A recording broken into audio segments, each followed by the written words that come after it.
did the exhaust, stage 2 airbox mod, and we finally got the ECU flash on the 8S. Once I did the exhaust, the bike sounded really good. I was happy with the way it sounded. It had this deep tone to it. Then I took it to the next step and I started playing around with the airbox. There's 2 stages, stage 1, stage 2. Stage 1, you can remove the snorkels, take the foam from on top of the filter and remove the mesh from behind the OEM filter. Stage 2, you can remove the airbox cover and do the open lid. A couple companies have it already. I use DNA and then I dropped the DNA filter. You can use the OEM filter if you want to, just gotta remove the mesh. What the stage 2 airbox mod looks like, I used the DNA open lid and I dropped the DNA filter in there. That's pretty much stage 2 for the airbox mod. Personally, I think I should have stopped with just putting the full exhaust and left the bike alone for a while. A lot of people get hung up on like, hey, if you had the full exhaust, you gotta get it flash, you gotta get it flash. I'm not a performance junkie, so I like the bike to just sound good and ride good. And I think I had accomplished that with just putting the exhaust on. I went ahead and started playing with the airbox, and at that point, it changed the way the bike rode, so it really needed a flash. I should have just reversed that airbox mod. It did sound really good with just the exhaust on. I was checking the bike over because once I did the airbox mod, there's like this raspy tone to the exhaust, which I'm not crazy about. I'll start the bike up for you, but I don't know if it'll come through on the video. Start revving it, you hear it. I thought there was something loose, so I started checking the whole bike to make sure nothing was loose there, but there isn't anything loose.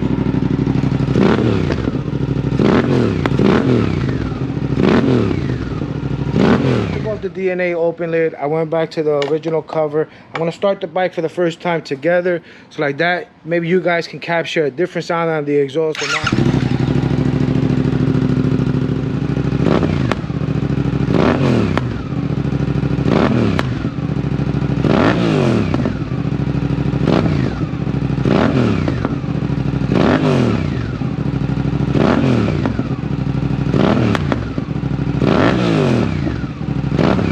Comments if you heard a difference or not.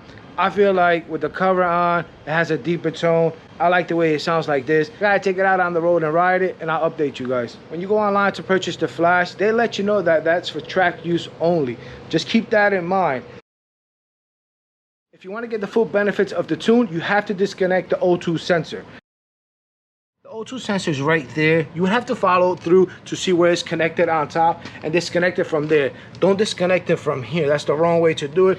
I found that out online. I guess some people have taken it from there and the bikes have maybe caught on fire or something. So make sure you chase the wire up and disconnect it from the proper place. Also the AIS or the pair system, plug the hoses or use block off plates or remove it completely. But at that point, you're playing around with emissions. If you live in a state where you have to take the bike for inspection, you're gonna lose the emissions on the bike.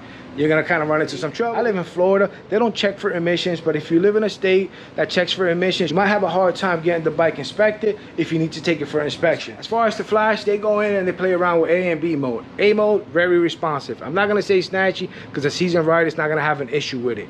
B mode's very tame, very relaxed. First time riders will have a great time in that mode. That's kind of like what I've been riding in. Also, you can go from A to B, from B to A, while riding. So a seasoned rider is going to be able to switch back and forth. I think a first time rider should kind of maybe take it easy, pull over and do the mode thing. Put an exhaust on the bike already and you're like desperate to get that ECU, save yourself the $300 or $400, get some cool accessories for it, maybe put a new seat on it, maybe get the little cowl back here.